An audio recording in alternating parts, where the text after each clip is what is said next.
Hindi lang mga taong kinikidnap ang hinihinga ng ransom ngayon.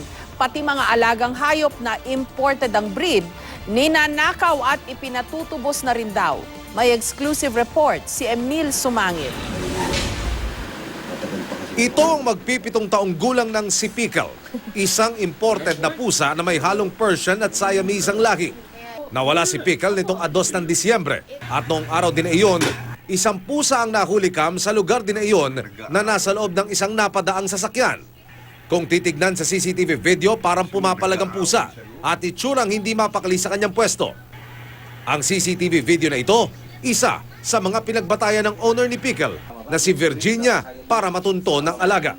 We had some leads, but we were not so sure, so we didn't want to pursue the videos.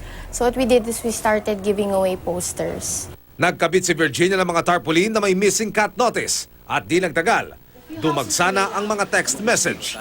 Pinatutubos na ang pusa sa kanya. Nakikipagkita raw ang texter sa kanya para isagawa ang bayaran. Pero nang idulog ito sa pulisya ni Virginia, Desperate for answers, but the police told us not to. Because it was just a scam. Marami pala daw na nang-hold up daw. Pwedeng sundan kami from the mall. buti at hindi raw siya nahulog sa patibong na ito. Hindi nga nalalayo na mangyayari to sa hirap ng buhay ngayon. Tapos yung pinagkakainteresan yung mga may breed na marami kaming nakikita na may mga pusang may breed, pinababayaan lang sa labas. Payo ng POS sa mga pet owner, lalo na ng mga pusa. Mabisa ang pagpapakapon ng alaga para ito'y mapanatili sa loob ng pamamahay. Dalawa lang ang drives ng pusa. Yung kanilang sex drive and food drive. So pag ang pusa gustong lumabas, ibig sabihin naghahanap po ng makakapag-mate.